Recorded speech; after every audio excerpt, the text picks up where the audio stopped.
नमस्कार दोस्तों, आज हम अपनी इंग्लिश स्पीकिंग को आगे बढ़ाएंगे और अपने वाक्यों में मस्ट और ऑट का प्रयोग करेंगे। ऑट का मतलब होता है चाहिए और मस्ट का मतलब होता है अवश्य या ज़रूर। मस्ट का प्रयोग किसी आवश्यक कार्य या पक्के इरादे के लिए किया जाता है।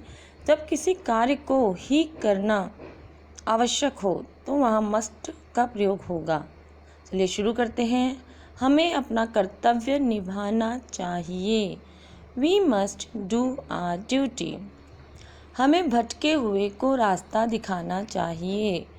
We must guide to stray. मैं वहाँ ज़रूर जाऊँगा। I must go there.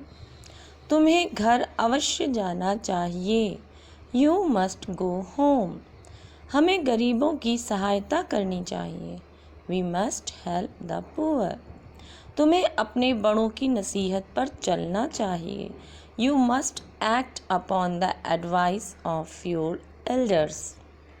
आप मेरे पास शनिवार से पहले पहुंच जाएं। You must reach me before Saturday.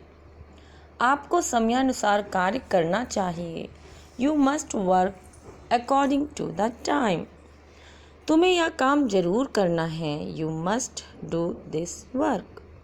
तुम्हें अपने माँ बाप की आज्ञा का पालन करना चाहिए। हमें अपने माँ बाप की आज्ञा का पालन करना चाहिए। We must obey our parents. हमें सड़क के नियमों का पालन करना चाहिए। We must follow the rules of road. मुझे अपने भाई की शादी में ज़रूर जाना चाहिए। I must attend my brother's marriage. अब दोस्तों हम लोग ऑट का प्रयोग करेंगे। ऑट के साथ टू अवश्य लगता है तथा इसका प्रयोग केवल कर्तव्य प्रकट करने के लिए किया जाता है। हमें दूसरों को सताना नहीं चाहिए। We ought not to trouble others. हमें दूसरों की निंदा नहीं करनी चाहिए। We ought not speak ill of others. हमें गरीबों को भिक्षा देनी चाहिए। We ought to give alms to poor. हमें गरीबों पर दया करनी चाहिए। We ought to pity the poor. हमें अपने अध्यापकों का सम्मान करना चाहिए। We ought to respect our teachers. हमें अपने देश की रक्षा करनी चाहिए। We ought to defend our country. तुम्हें अपने वृद्ध माता पिता की देखभाल करनी चाहिए। You ought to look after your old parents. हमें अपने देश से प्यार करना चाहिए। We ought to love our country. हमें ज़रूरतमंदों की सहायता करनी चाहिए। We ought to help needy.